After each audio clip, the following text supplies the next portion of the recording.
All right, guys, a big card going down in London this weekend, and we have a special guest joining us, and we're reunited, and it feels so good. He stayed up for us to break down some of this awesomeness that's about to go down this week. And Oscar Willis, man, so good to have you back on the show. Thanks for doing a double whammy for us this week, man. 2 in a week. I mean, back to back. Basically a residency now. Yeah, it's double bubble. You pay double for that kind of thing. Or maybe even triple when it comes to Oscar Willis. Certainly in Thailand. You're in demand. You're in demand, man. Thank you so much for jumping on. You know we got nothing but love for you, man.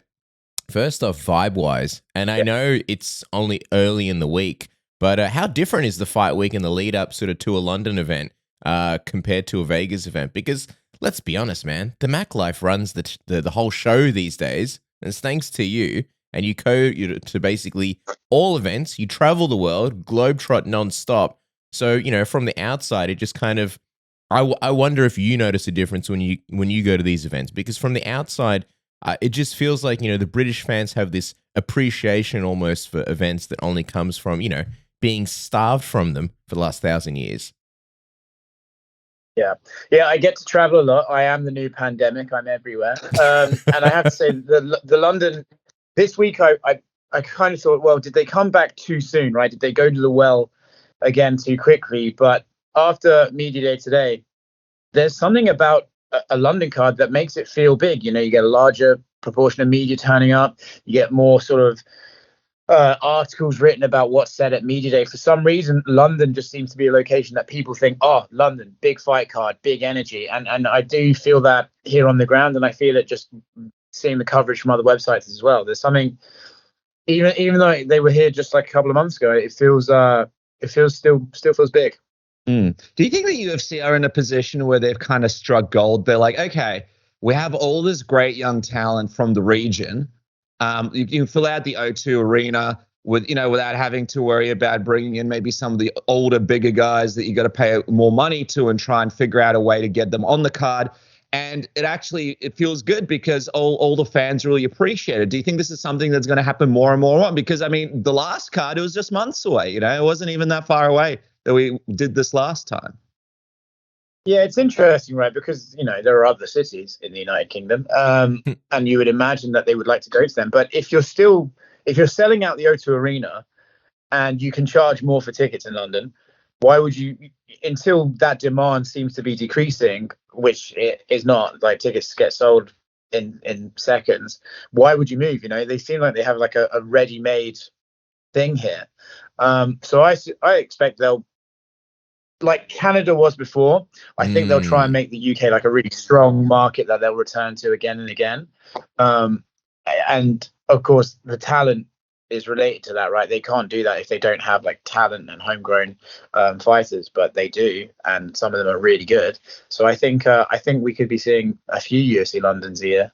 Good, because selfishly, Dennis and I would love to, hop over to London, hop across the pond, and have some fucking get over here, pints boys. together, man. We're looking for this juicy international event to all hang out at again. So, London looks pretty sexy.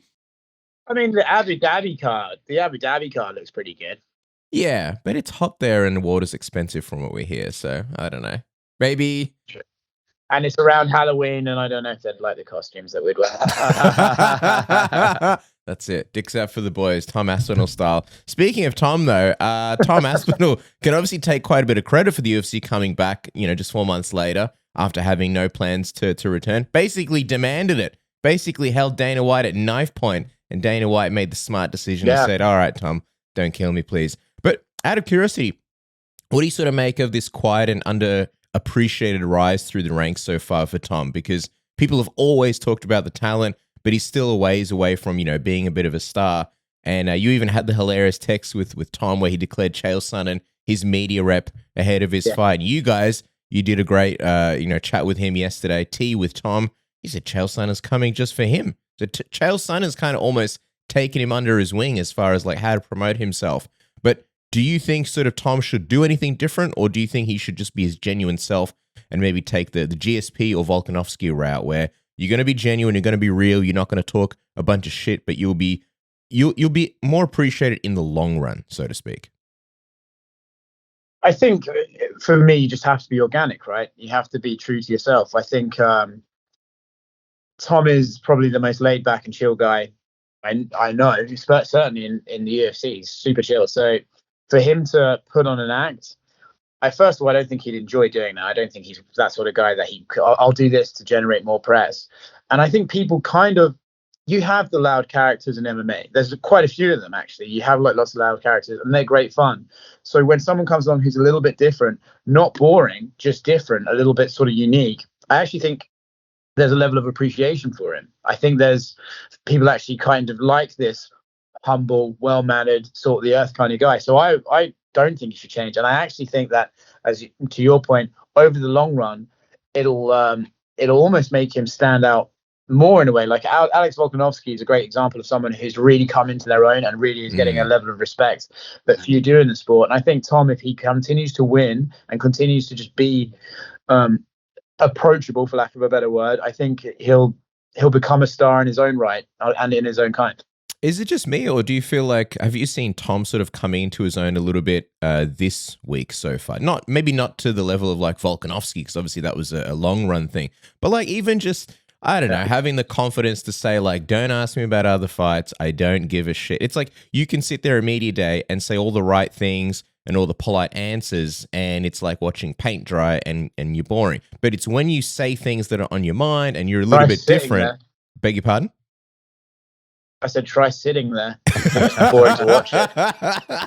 Well, you sit through all of them. But it's when you do those different things that people go, oh, okay, this guy's got a bit of personality. And I don't know, I sense a somewhat confidence in Tom that comes when you've done, a couple of main events now. Do you sort of get the same thing?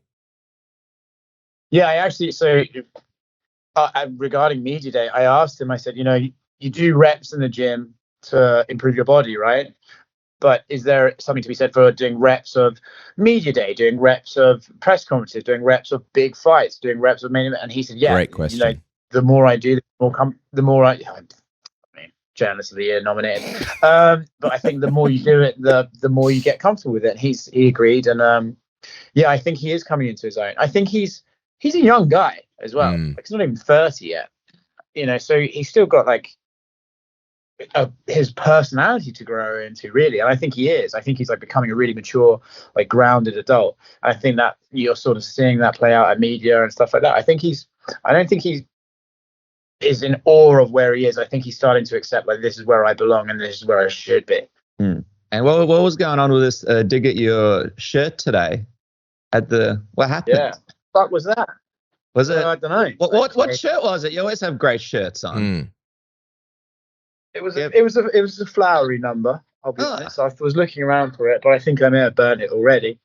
But it was a little cheeky floral pattern. There's nothing wrong with it. I wasn't wearing a necklace or anything garish. It was a nice jet. In fact, actually, it looks like the curtains in the oldest hotel room in the world that I'm in. It looks like this sort of era.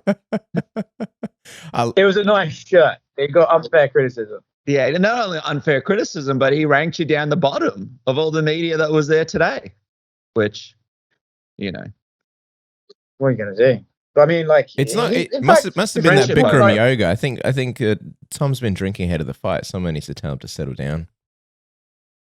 Before Tom and I even, like, had any sort of relationship, the first media day we ever saw each other at, he told me that Jim Edwards wanted to knock me out.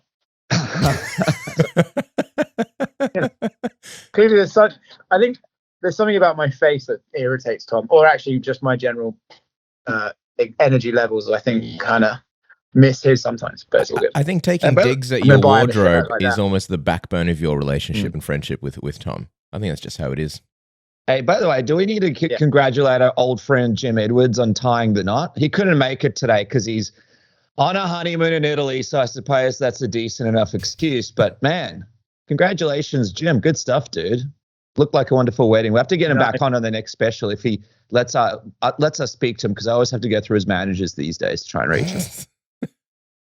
Well, yeah, I think I actually thought he loved MMA more than his now wife. So I'm really surprised that he didn't abandon his honeymoon. But, I suppose she must be, now she's got the ring on her finger, she must be really clamping down on him. Go through the wife next time, not the manager, to get Jim Edwards on the show. That's how it works these days. I saw you tell the American Gangster himself, who, by the way, seemed to really, really enjoy chatting with you, Oscar. I really enjoyed that one that you did. But you told him that you believe Curtis Blaydes is his toughest matchup in the division. Tom's, of course. Excellent point. Take us into that and just sort of how tough this test really is for Tom. And also, how huge a win would be here for him, because he's kind of downplaying it. And I think he's got the right mentality. He's very much just living in the moment, talking about how, like, it's just a sport at the end of the day. In the grand scheme of things, there's much more important things, which, I don't know, is a breath of fresh air in of itself. But he won't talk about it. Mm-hmm. But this would be a massive, massive win for him. Yeah, for me, I think stylistically, Blaydes is one of the weirdest problems in the heavyweight division. He's only lost because he's fought guys who could knock anyone out, and that's how he's lost. It's not like we've seen him really outpointed. And in fact, in most fights that he wins, he's pretty dominant, right? You could argue that maybe some of them aren't the most exciting ones of all time, but he's a dominant guy. So because of that, because of his wrestling ability, the UK isn't somewhere traditionally known for its wrestling. I think he matches up, you could say, poorly for Tom, right? But I think there are other ways that you need to look at it. Like, for example, if you look at Blaydes' record, all the guys that he's sort of been able to hold down and smother, Volkov, Rosenstrike, these are like strikers. These aren't great grapplers. Overeem, these are like strikers, but not great grapplers necessarily. I think that's where Tom will find success, is that he's not just a striker. I think he's a sort of a new age, all-round kind of fighter. But for me, yeah, I would argue that if Tom beats Curtis Blaydes, then you would probably have to favor him against everyone except for maybe Francis due to the power, right? But if a one-legged Francis can take Cyril Gane down and Tom can out-wrestle Curtis Blaydes, Tom Aspinall can take Cyril Gane down. Tai Tuivasa struggled with wrestlers. I think Tom Aspinall, if he can out-wrestle Curtis Blaydes, he can out-wrestle Tai Tuivasa. And then even Francis, he starts to take down from Stipe, but that question still remains. But back to my point, I think stylistically this is a huge test for Tom, but if he passes this test, you have to kind of assume he's one of the best in the world. And you mentioned all that. Like right now, it's interesting because the division is just on such a high, the heavyweight division. We don't usually get that very often in the UFC. Sometimes it's a lot of lows and a lot of sort of legends just sort of still making their way through, getting title shots again and again. What do you make of what happens to Tom if he wins here? Because obviously you got Tai versus Cyril. That's a huge, huge fight. And if Tai wins that would be absolutely massive for this region. Of course, Gane, absolute machine as well. Then you've obviously got this talk of Stipe versus John Jones next, which, that's sort of, UFC are going to slow dick us on that one. It's going to take a little bit of time to get it, but it's going to be worthwhile. But with Tom, an easy to work with guy, somebody who's young, somebody that you can really build, a whole sort of championship behind if he can get it done, someone who fights regularly. Yeah. Do you think if he wins here, that might kind of help him a little bit in the spot that he lands in with all these other guys fighting? Well, so the heavyweight scene is an interesting one, right? We're basically on hiatus. Like, is Francis going to re-sign with the UFC? And if he does, that means will he fight in December or January? It's kind of like they're waiting for Francis instead of, making John versus Stipe and be done with it. I thought they were going to do that in September, and obviously not anymore. So I'm kind of, I don't know if that fight's happening. And if it's not happening, then do we remove John Jones from the heavyweight conversation because it's been fucking forever? So it's an interesting situation. So I think it's almost a foregone conclusion that the winner of this fights the winner of Tai Cyril. It's almost like a little tournament. And I think Tom versus either of those guys would be fun, right? The UK-Australia sporting rivalry, the UK-French everything rivalry. It's those two are like decent matchups. And I would like to see them. And I think if whoever wins out of Cyril and Tai, if Tom were to win and face them, it would be seen as this is the fight between the new era of heavyweights, whether it be the young guys in Tai and Tom or the dynamic sort of unusual fighting styles of Tom and Cyril. So I think it's a foregone conclusion that he will fight the winner of that. The winner of that fights for the world title, in my opinion. It would be silly for them not to. Even if Francis fought John in December, I don't think Stipe would then fight the winner of that. I think Tom or whoever would fight the winner of that, So whoever wins this, wins the next one, they fight for the world title in the summer of next year, in my opinion.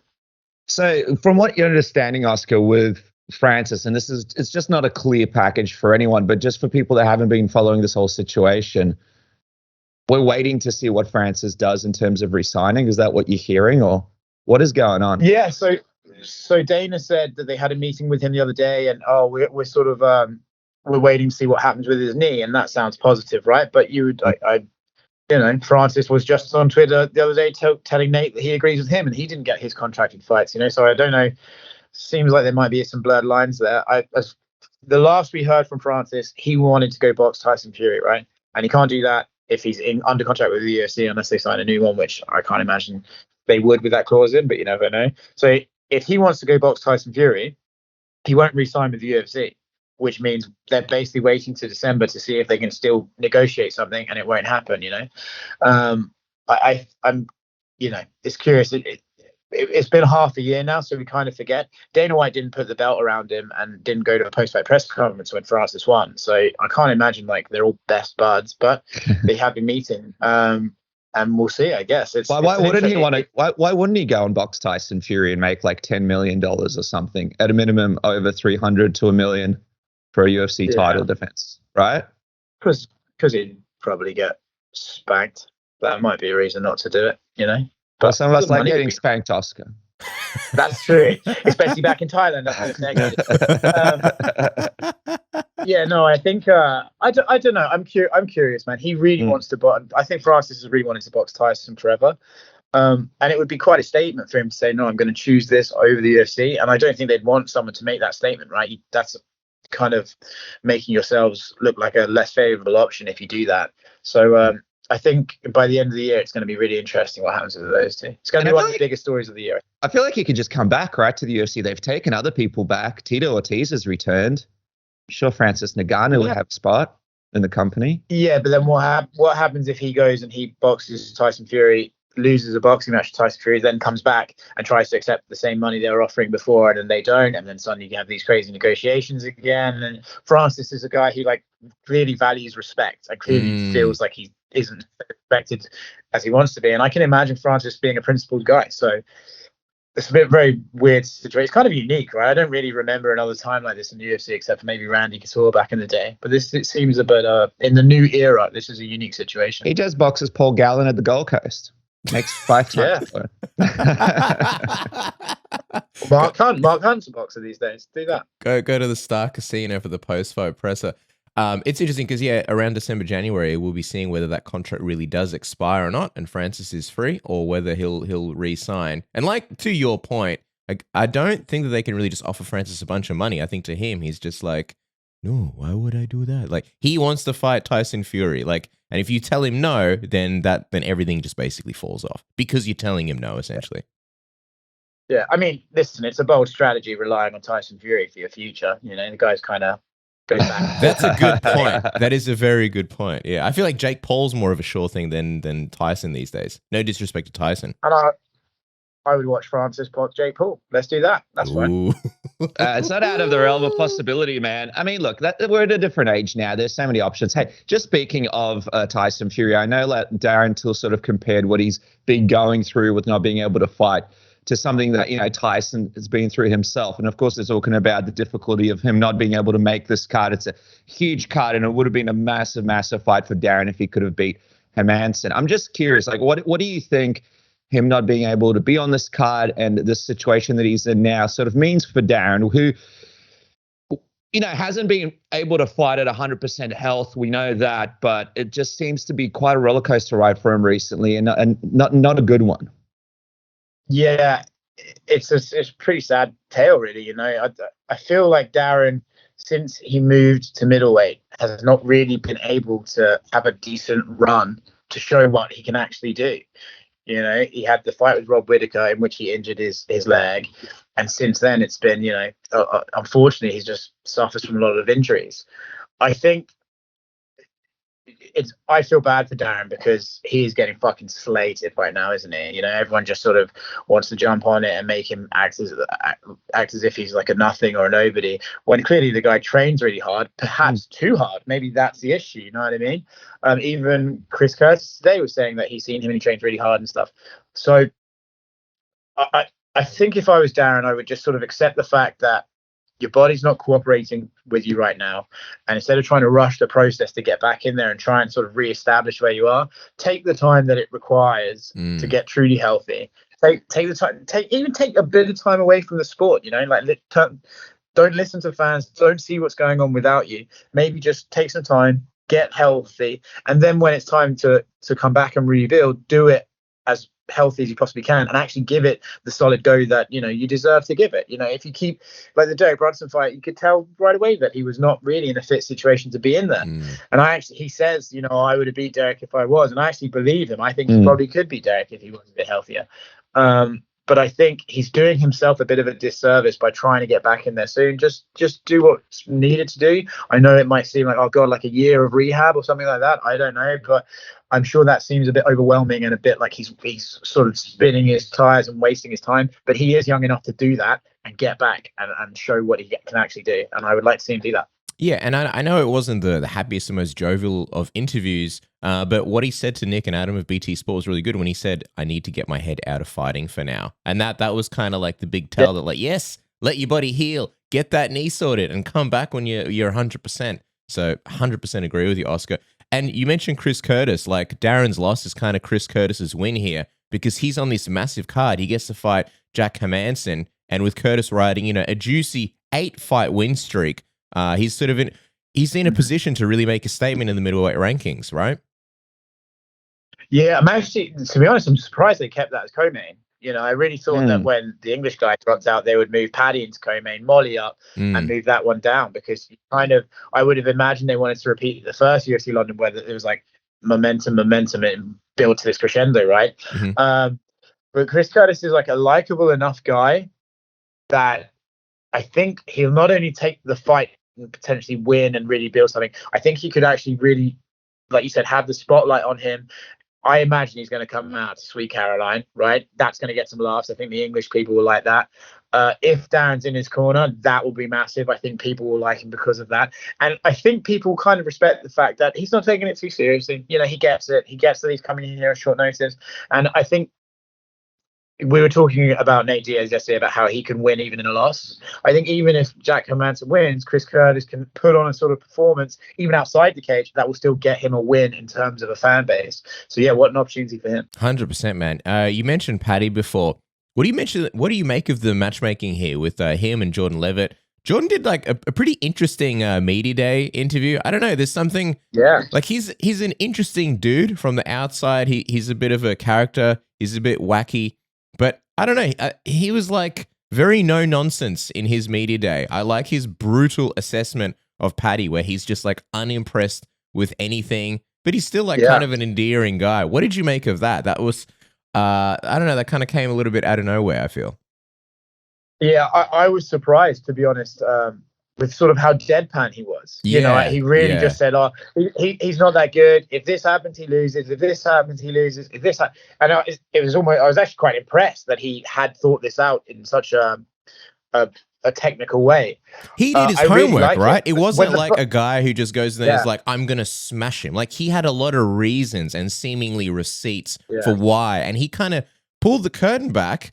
Like where a lot of fighters don't really want to reveal their game plan, which he didn't necessarily do, but he pointed out a lot of things about, you know, stances and everything, why, you know, it's not going to go Paddy's way.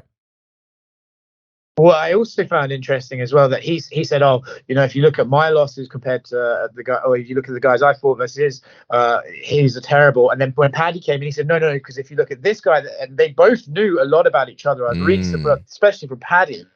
But they both knew every fight that the other one had looked vulnerable in, and they both knew ways that happened.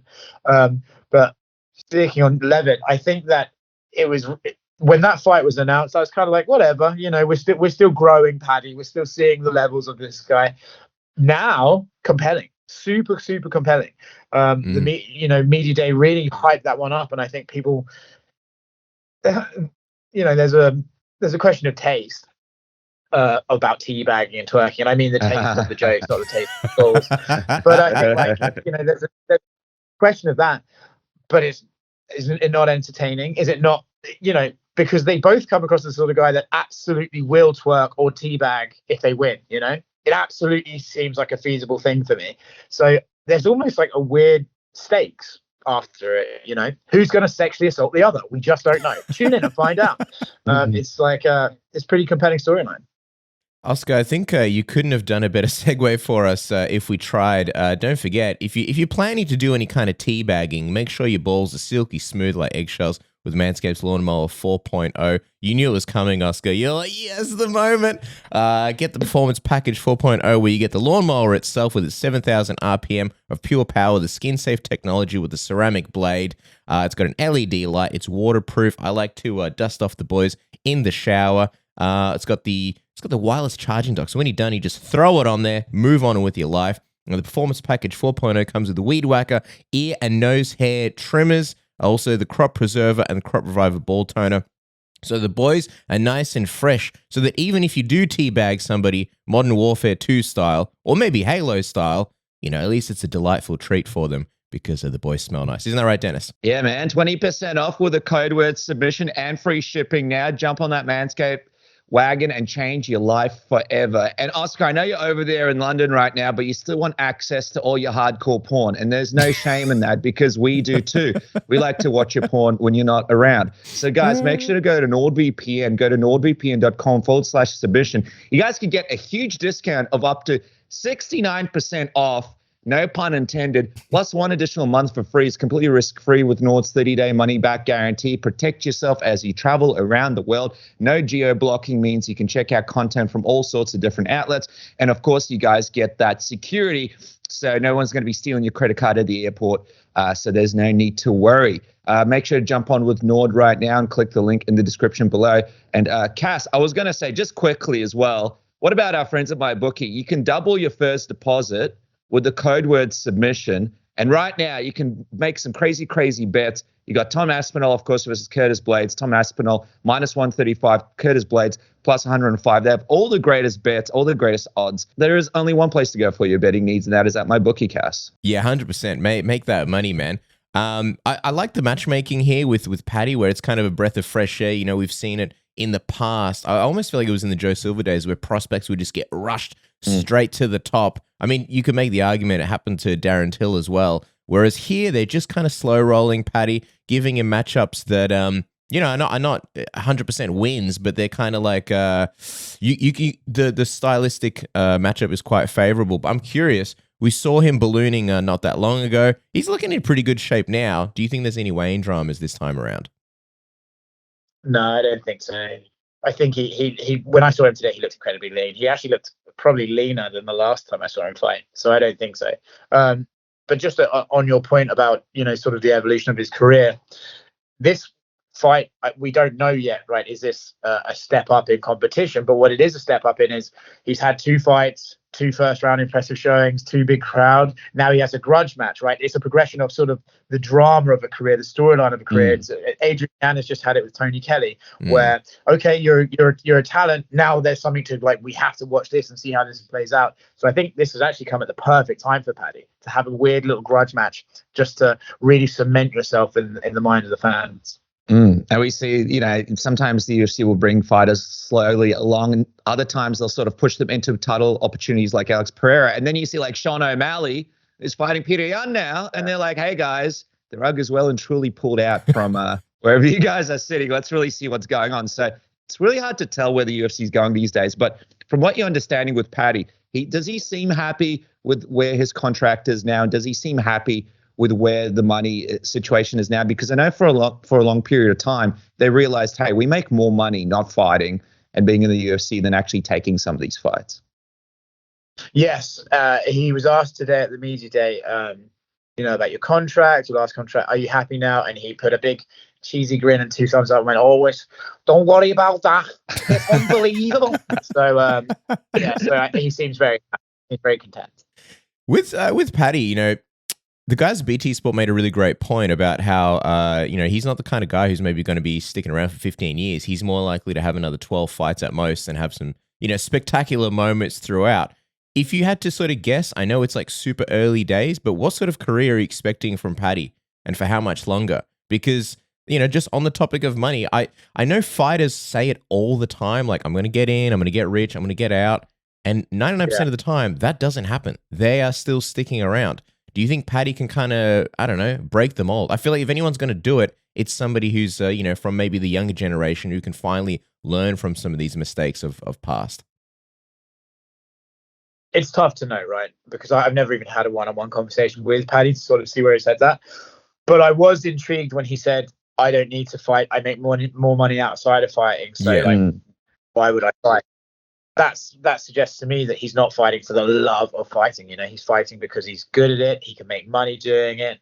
So that's a curious mindset, right? If that's how you are at this stage of his career, that's interesting, right? Because sometimes the younger guys, I'm coming for the title. It almost seems like he doesn't really care if he wins the title as long as he makes a lot of money on the way to doing it, which is absolutely fine.